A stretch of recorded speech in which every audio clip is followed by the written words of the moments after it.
ஏண்டா ராசாங்கம், நீ முடிவா என்னதான் சொல்ற? நான் ஒண்ணுக்கு போன நேரத்துல இந்த என் பொண்டாடி பக்கத்துல படுத்துட்டான். இனிமே சரிப்பட்டு வராது, அத்து விட்டுருங்க. அவன் தான் குடிச்சுட்டு போதையில தெரியாம படுத்துட்டேன்னு சொல்றான்ல.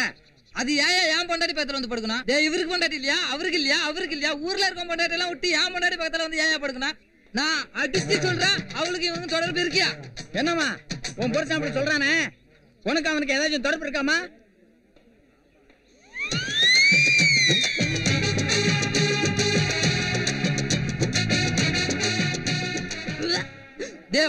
வாந்தி எடுக்கிற பாரு, இதுக்கு என்ன காரணம்? ஏய் கொலைஞ்சே, இதுக்கும் நீதான் காரணமா? போதையில ஏதாச்சும் நடந்திருக்கலாம், எனக்கு ஒண்ணும் ஞாபகம் இல்ல.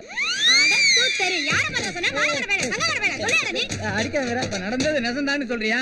என்னடா கிழவா கொழுப்பா உனக்கு? வழக்கம் மரிச்சு கண்ணிலே ஏறிடும்.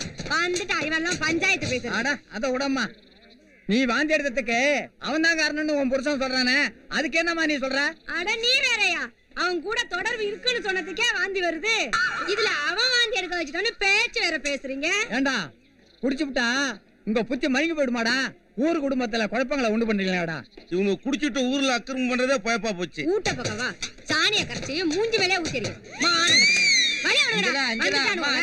தெரியாம பண்ணிட்டேன். சீக்கிரம் வாடி. நான் நிவேதிக்கார புது மாப்பிள்ள நேரத்தை வந்தீங்க, அதுக்குள்ள கிளம்பிட்டீங்க. ஒரு 2 நாளைக்கு இருந்து விருந்து சாப்பிட்டு போறது என்ன? மூஞ்சில வெத்தலை பாக்கு போட்டு துப்புன மாதிரி வாடி. இந்த பைத்தியக்கார ஊர்ல இனிமே ஒரு நிமிஷம் கூட இருக்கக்கூடாது. விருந்துக்கு வந்த பொண்ணு மாப்பிள்ளை ஒரு நாள் கூட நிம்மதியா இருக்க விடல. நாசமா போனவன் மண்ணோட மண்ணா போக.